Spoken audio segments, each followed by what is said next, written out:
इतिहास का सबसे ताकतवर साइबर मेचा बनने के लिए मैंने अपनी सारी जमा पूंजी एक गोबर के कीड़े को खरीदने में लगा दी और उसकी घिनौनी शक्ल को बर्दाश्त करते हुए सबके सामने उसे एक ही झटके में निगल लिया। ये देखकर सब लोग मुझ पर हंसे।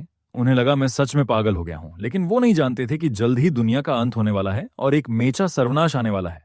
दुनिया के आधे लोग उस आखिरी वक्त में जो खाना खाएंगे, उसी से उनका अपना ताकतवर मेचा जागृत होगा।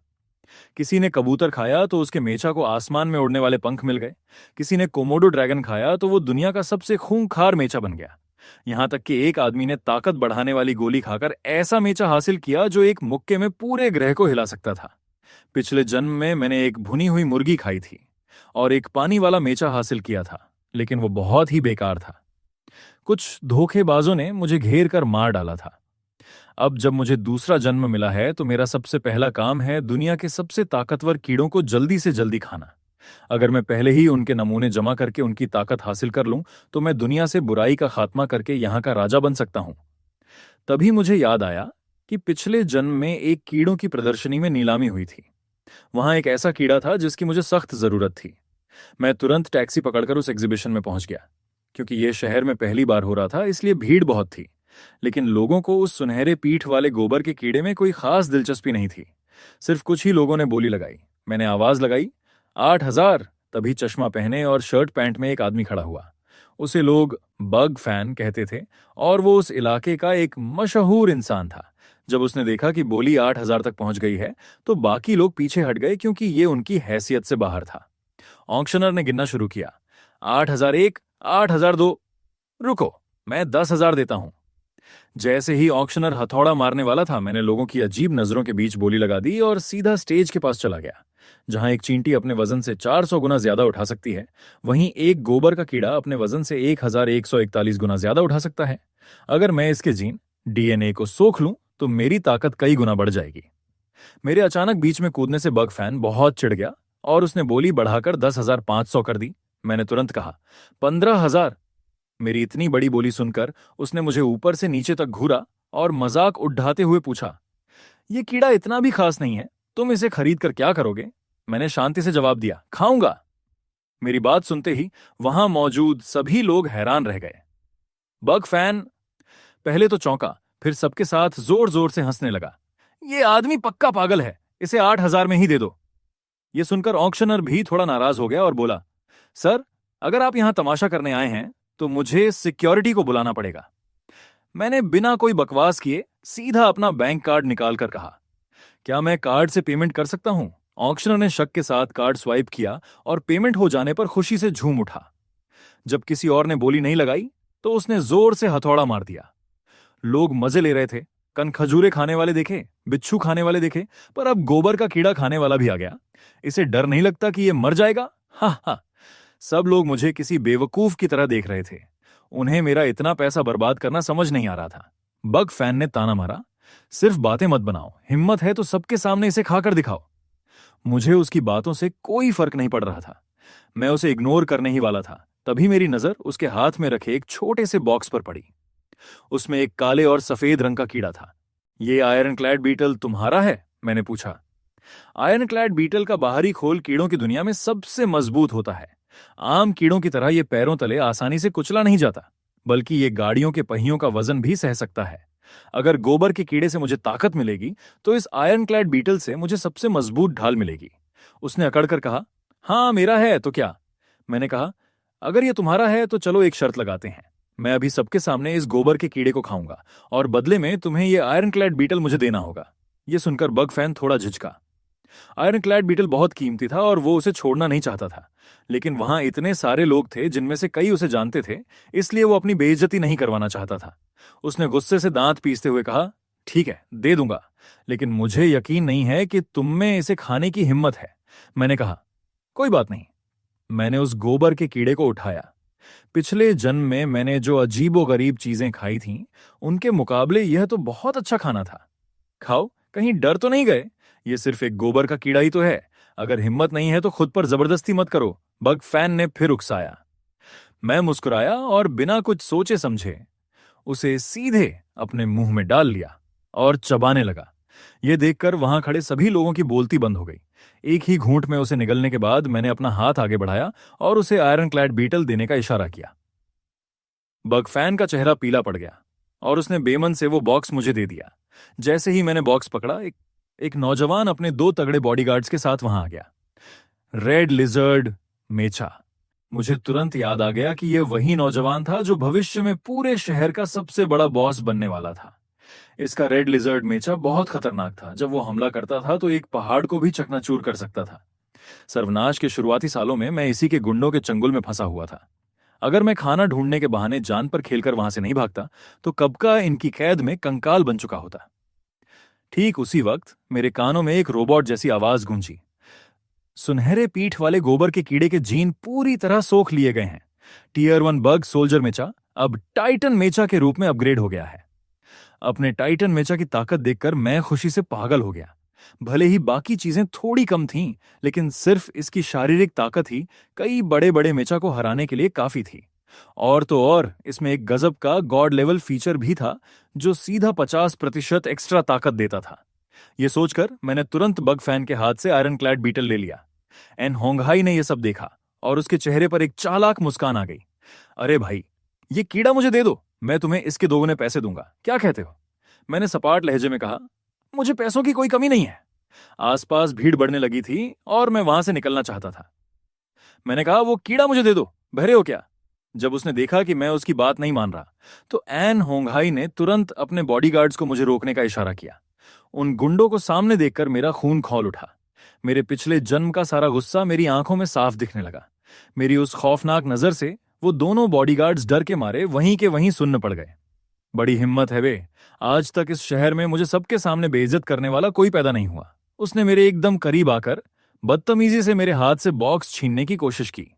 मैंने उल्टा हाथ मारकर उसका हाथ झटक दिया और बिना पीछे मुड़े वहां से जाने लगा। चारों तरफ सन्नाटा छा गया। सब लोग हैरान थे। एन होंगहाई का चेहरा लाल हो गया। उसने अपने बॉडीगार्ड्स को घूर कर देखा। एक बॉडीगार्ड ने पीछे से मुझे जोरदार लात मारने की कोशिश की, लेकिन जैसे ही उसकी लात मुंह तक पहुंचने वाली थी, मेरे पीछे अचानक एक तेज सुनहरी रोशनी चमकी। अगले ही पल 3 मीटर ऊंचा काले और सुनहरे रंग का एक बेहद शानदार और खूंखार मेचा हवा में प्रकट हो गया। जैसे ही मेचा सामने आया, एक भयानक दबाव की लहर चारों तरफ फैल गई। मैंने तेजी से घूमकर एक ही मुक्के में दोनों बॉडीगार्ड्स के पैर तोड़ दिए। यह खौफनाक नजारा देखकर कई लोगों की टांगें कांपने लगीं। मैं एन होंगहाई के सामने आकर खड़ा हो गया।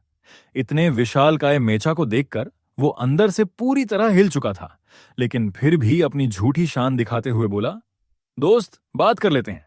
मान लो कि अभी जो हुआ वो बस एक गलतफहमी थी। हम दोस्त बन सकते हैं। मैंने एक तंज भरी हंसी हंसी और अपने मेचा का विशालकाय हाथ हवा में उठा लिया।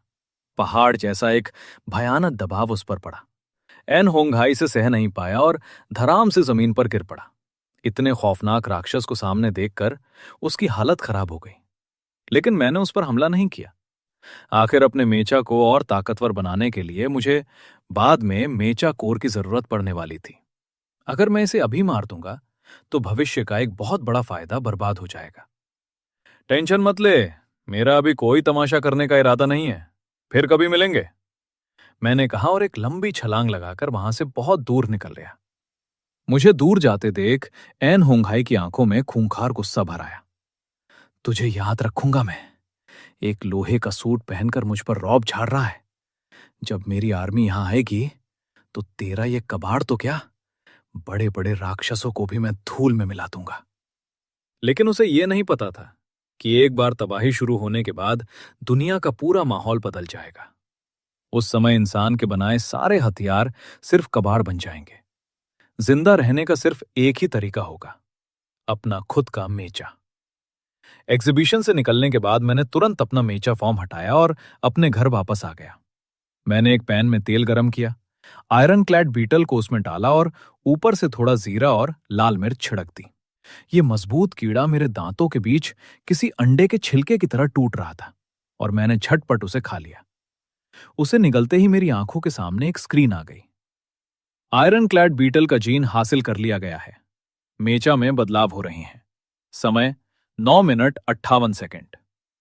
मुझे समझ आ गया कि मेरा शुरुआती मेचा अभी बहुत बेसिक है। इसे और ताकतवर बनाने के लिए मुझे ऐसे ही और जीवों के जीन जमा करने होंगे। हालांकि पूरी दुनिया में असली तबाही परसों से शुरू होने वाली थी, लेकिन अभी से ही कई जानवरों और जीवों में अजीब से बदलाव आने शुरू हो गए थे। मुझे पता था कि तबाही शुरू होने के बाद ये जानवर कितनी तेजी से बदलेंगे। बाद में तो दूसरे ग्रहों की खतरनाक सेनाएं और भगवान कहे जाने वाले लोग भी दुनिया पर हमला करने वाले थे। अगर मैं उनकी शक्तियां सोख लूं, तो शायद मैं उन देवताओं को भी खत्म कर दूंगा। तभी अचानक मेरे दरवाजे पर जोर जोर से खटखटाहट हुई। मैंने जाकर दरवाजा खोला। सामने मेरी मकान मालकिन खड़ी थी। कहां देख रहे हो? कितने घटिया इंसान हो तुम, उसने गुस्से से चिल्लाते हुए कहा। कल के कल मेरा किराया दे देना और मेरे घर से बाहर निकल जाना, समझे तुम? मैंने उसे बड़ी अजीब नजरों से देखा और शांति से कहा, कल अभी आया नहीं है, इतनी जल्दी क्या है? मुझे पता था कि शायद कल तक उसके पास वो पैसे खर्च करने के लिए जिंदगी ही ना बचे। मेरी बेपरवाह बातें सुनकर वो और ज्यादा भड़क गई, लेकिन मेरा ध्यान उसकी बकवास पर बिल्कुल नहीं था, क्योंकि तभी मेरे दिमाग में एक और आवाज गूंजी। आयरन क्लैड बीटल का जीन पूरी तरह से जुड़ चुका है। मेचा अब हेवनली प्रिजन मेचा में अपग्रेड हो गया है। ये मेचा मेरी उम्मीदों से भी कहीं ज्यादा ताकतवर था। इसमें 50% डैमेज को रोकने की ताकत थी। साथ ही इसमें 20% एलिमेंटल रेजिस्टेंस भी था, जिसका मतलब था कि मैं आग, पानी, बिजली या हवा जैसे इससे पहले कि मैं खुश हो पाता, सिस्टम की एक और आवाज आई। चेतावनी, अगर आप कीड़ों के 3 और अलग अलग जीन को सोख लेते हैं, तो आप मेचा के सभी रूपों को आपस में मिला सकते हैं। यह सुनकर मैं हैरान रह गया। यह तो सच में गॉड लेवल की ताकत थी। अगर मैं सारी शक्तियों को एक में मिला दूं, तो मेरी कोई भी कमजोरी नहीं बचेगी। मैं तुमसे बात कर रही हूं, तुम सुन रहे हो या नहीं? मकान मालकिन अभी भी चिल्ला रही थी। अचानक मुझे कुछ अजीब महसूस हुआ। क्या म्यूटेशन अभी से शुरू हो गया? मैं अंदर ही अंदर चौंक गया। उसी पल मेरे पीछे से मेचा ने अपने आप निकलकर मेरे पूरे शरीर को लोहे के एक अभेद्य कवच की तरह ढंक लिया। तुम मेरी बात क्यों नहीं सुन रहे? मकान मालकिन की आवाज अब कुछ अजीब तरह से बदल रही थी। वो औरत धीरे धीरे मेरी तरफ बढ़ने लगी। देखते ही देखते उसके शरीर का मांस खौफनाक तरीके से बढ़ने लगा और पलक झपकते ही वो 3 मीटर ऊंची एक विशाल और भयानक राक्षसी में बदल गई, जिसके हाथ में धारदार पंजे थे। अगले ही सेकंड उसने अपने नुकीले पंजों से मुझ पर एक जानलेवा हमला कर दिया। अपने पिछले जन्म के लड़ाई के तजुर्बे का इस्तेमाल करते हुए मैंने बड़ी आसानी से खुद को बचा लिया। उसके पंजे मेरे पास से गुजरे और पीछे की मजबूत कंक्रीट वाली दीवार में ऐसे धंस गए जैसे कोई चाकू मक्खन को काट रहा हो। जब उसका पहला वार खाली गया, तो उसने अपने पंजे बाहर निकाले और फिर से मुझ पर टूट पड़ी। लेकिन इस बार मैं अपनी जगह से बिल्कुल नहीं हिला। मैं बस ये देखना चाहता था कि मेरे हेवनली प्रिजन मेचा की सुरक्षा कितनी मजबूत है। धड़ाम! उसके पंजे मेरे मेचा से टकराए और एक तेज चुभने वाली आवाज आई। इस जोरदार टक्कर से उस राक्षसी के हाथों का मांस बुरी तरह फट गया और उसके नाखून चकनाचूर हो गए। लेकिन मेरे मेचा पर एक खरोंच तक नहीं आई। मेचा के अंदर बैठे हुए मुझे तो कोई झटका तक महसूस नहीं हुआ। मेरे मेचा की ताकत सच में कमाल की थी। अब मेरी बारी है, मैंने मन ही मन कहा और एक झटके में उस राक्षसी को धक्का देकर दीवार पर दे मारा। फिर मैंने तुरंत अपना रूप बदलकर टाइटन मेचा किया और एक ही मुक्के में उसका सिर चकनाचूर कर दिया। उस म्यूटेंट को मारते ही मुझे एक एजिलिटी ब्लड कोर मिला। मेरी किस्मत सच में बहुत अच्छी थी कि मुझे रफ्तार बढ़ाने वाली चीज मिल गई। मैंने अपने हाथ से उसे हल्का सा दबाया। कड़क की आवाज के साथ वो पत्थर टूट गया और उसमें से गाढ़र लाल खून निकलकर मेरे मेचा पर गिरने लगा। खून सोखते ही मेरे सिस्टम ने बताया कि मेरी रफ्तार 1 पॉइंट बढ़ गई है, लेकिन अभी भी मेरी रफ्तार काफी कम थी। मैंने सोचा अगर रफ्तार बढ़ानी है तो मुझे दुनिया के सबसे तेज कीड़ों को ढूंढना होगा। सोचने पर मुझे 2 नाम याद आए, एक टाइगर बीटल और दूसरा ड्रैगन फ्लाई। अगर सिर्फ स्पीड की बात करें तो ड्रैगन फ्लाई ज्यादा तेज है और वो उड़ भी सकती है, लेकिन आसमान का रास्ता जमीन से ज्यादा खतरनाक और मुश्किलों से भरा है। अपनी जान को खतरे में न डालते हुए मैंने फिलहाल के लिए उसे छोड़ दिया और टाइगर बीटल को चुनने का फैसला किया। एक टाइगर बीटल 1 सेकंड में अपने शरीर की लंबाई से 171 गुना ज्यादा दूरी तय कर सकता है। अगर इसे मेरी 1.8 मीटर की हाइट के हिसाब से देखा जाए तो मेरी स्पीड आवाज की गति को भी पार कर जाएगी। अभी मैं और कीड़ों के बारे में जानकारी ढूंढ ही रहा था कि तभी मेरे कंप्यूटर टेबल पर रखा मेरा फोन वाइब्रेट होने लगा। मैंने हैरानी से फोन उठाया। दूसरी तरफ से एक भारी आवाज वाले अधेड़ उम्र के आदमी ने पूछा, क्या आप मिस्टर हुआंग टिंग बात कर रहे हैं? मैंने रूखेपन से कहा, जो बकवास करनी है जल्दी करो, मेरे पास टाइम नहीं है। उसने कहा, मेरा नाम चू जियाजेन है। मुझे आपके पास मौजूद वो चीज बहुत पसंद आई और यहां कुछ बहुत ही अजीब घटनाएं हो रही हैं। शायद आपको इसका कारण पता हो। चू जियाजेन, ये तो निंगचंग शहर का सबसे अमीर आदमी था, जिसका प्रॉपर्टी और रेस्टोरेंट का बहुत बड़ा बिजनेस था। उसने मुझे अपने यहां आने का न्योता दिया और पूछा, मैं चाहता हूं कि आप मेरे यहां आए, आपका क्या ख्याल है? मैंने तुरंत हां कर दी। आखिर अभी मैं अकेला था और मेरी ताकत भी कम थी। अगर मेरे पीछे कोई बड़ा आदमी हो तो इस मुसीबत के वक्त में चीजें आसान हो जाएंगी। और मैंने सुना था कि चू जियाजेन के पास एक बहुत बड़ा बॉटनिकल गार्डन है जहां अनगिनत कीड़े मकोड़े हैं। एक तरफ मुझे उसका सहारा मिल जाएगा और दूसरी तरफ वहां मुझे अपना टाइगर बीटल भी मिल सकता है। ये तो एक तीर से दो निशाने वाली बात थी। सिर्फ 2.5 मिनट के अंदर मैं उस बॉटनिकल गार्डन में पहुंच गया। वहां एक मशरूम के आकार के टेंट के नीचे सूट बूट पहने एक बूढ़ा आदमी बैठा था। यही चू जियासेन था। उसके बगल में पोनीटेल बांधे एक बहुत ही खूबसूरत लड़की खड़ी थी और उनके पीछे लगभग 40 बॉडीगार्ड काले कपड़ों में छुपकर हर तरफ नजर रखे हुए थे, जो किसी भी हुक्म के लिए तैयार थे। चू जियाजेन मुझे लगातार देख रहा था। मुझे इतना शांत देखकर उसकी आंखों में हैरानी थी। उसे मुझ में एक टक्कर का इंसान नजर आ रहा था। उसने मुस्कुराते हुए कहा, बड़ा दिलचस्प है मिस्टर हुआंग, मैंने आपको यहां इसलिए बुलाया है। मैंने उसे बीच में रोकते हुए कहा, मुझे सिर्फ हुआंग टिंग बुलाओ। मैं यहां 2 वजहों से आया हूं।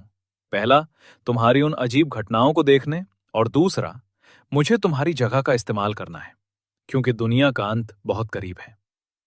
चू जियाजेन थोड़ा हंसा। दुनिया का अंत? लगता है तुमने फिल्में बहुत ज्यादा देख ली हैं। मैंने गंभीरता से कहा, मुझे आजमाने की कोशिश मत करो बॉस चू। जब तक तुम मेरा कोई नुकसान नहीं करोगे मैं तुम पर हाथ नहीं उठाऊंगा, बल्कि हम दोनों मिलकर काम कर सकते हैं। यह सुनकर चू जियाजेन थोड़ा झेंप गया। यह पहली बार था जब किसी ने उसे इतने सीधे मुंह जवाब दिया था। उसने बात घुमाते हुए कहा, तो क्या दुनिया के खत्म होने वाली बात सच है? अगर मैं गलत नहीं हूं तो ये अजीब घटनाएं उसी से जुड़ी होंगी। मेरा कॉन्फिडेंस देखकर वो थोड़ा हिचकिचाया और फिर हम दोनों को गार्डन के कोने में बनी एक अजीब सी इमारत के पास ले गया। उसके दरवाजे पर 10 हथियारबंद बॉडीगार्ड पहरा दे रहे थे। बॉस, हालात ठीक नहीं है। उनके लीडर आ लियांग ने आगे आकर एक टैबलेट दिया। उसमें 4 कैमरों की फुटेज दिख रही थी जिसे देखकर किसी के भी रोंगटे खड़े हो जाएं। मैंने पहली स्क्रीन देखते ही पहचान लिया कि वे आम खून के प्यासे म्यूटेंट थे। उनका कोई दिमाग नहीं होता, वे बस भूखे होते हैं और जो भी जिंदा चीज दिखे उसे खा जाते हैं, यहां तक कि अपनों को भी। लेकिन चौथी स्क्रीन बहुत ही अजीब थी। उसमें लगभग 2 मीटर लंबी एक विशाल औरत थी। वो एक एलीट लेवल का म्यूटेंट थी। मुझे यकीन नहीं हो रहा था कि तबाही पूरी तरह से शुरू होने से पहले ही एलीट म्यूटेंट पैदा हो गए हैं। चू जियाजेन ने बताया, वो मेरे बॉडीगार्ड्स की लीडर थी। कल से ही वो अजीब हरकतें कर रही थी, इसलिए मजबूरी में मुझे उसे यहां कैद करना पड़ा। मैंने सिर हिलाया और दरवाजा खोलकर अंदर जाने लगा, क्योंकि इन म्यूटेंट को मारकर मुझे ताकत बढ़ाने वाली चीजें मिल सकती थीं। मैं ये मौका कैसे छोड़ सकता था? रुको, यहां अंदर जाना मना है। आ लियांग ने मुझे रोक दिया। चू जियाजेन का चेहरा गुस्से से लाल हो गया। आ लियांग, हमारे मेहमान के साथ बदतमीजी मत करो। फिर उसने मेरी तरफ देखकर कहा, माफ करना, वो बस तुम्हारी सुरक्षा को लेकर परेशान है। मैंने हाथ हिलाकर इशारा किया कि मुझे कोई फर्क नहीं पड़ता। अगले ही पल मेरे दिमाग के एक इशारे पर मेरे शरीर पर एक शानदार काले और सुनहरे रंग का विशालकाय टाइटन मेचा प्रकट हो गया। इतने विशाल और खतरनाक रोबोटिक सूट को देखकर चू जियाजेन के पसीने छूट गए और उसकी सारी शांति गायब हो गई। उस लड़की की आंखें भी फटी की फटी रह गईं। वो खुद मटेरियल साइंस पढ़ती थी, लेकिन उसे समझ नहीं आ रहा था कि मेरा ये सूट किस चीज का बना है। तभी अचानक अंदर से धड़ाधड़ गोलियां चलने की आवाज आई। साथ ही राक्षसों की भयानक दहाड़ें और लोगों के चीखने की आवाजें गूंजने लगीं। गड़बड़ है। चू जियाजेन और आ लियांग के चेहरे पीले पड़ गए। उन्हें पता था कि वे राक्षस कितने खतरनाक हैं। बॉस, हमें यहां से भागना चाहिए। अगर अभी नहीं भागे तो बहुत देर हो जाएगी, आ लियांग ने घबराते हुए कहा। दरअसल रूम नंबर 2 में बंद राक्षस दरवाजा तोड़कर बाहर आ गया था और अंदर मौजूद गार्ड्स को बेरहमी से चीर फाड़कर खा रहा था। जैसे जैसे वो लाशों को खा रहा था, उसकी ताकत और बढ़ती जा रही थी। बाकी बचे हुए गार्ड्स ने हार मान ली थी और अपनी जान बचाकर बाहर की तरफ भाग रहे थे। लेकिन उसी वक्त जहां एक तरफ सब लोग अपनी जान बचाकर बाहर भाग रहे थे, मैं अपने काले और सुनहरे मेचा में शान से उन भागते लोगों के बीच से होकर उस खौफनाक इमारत के अंदर की तरफ बढ़ रहा था।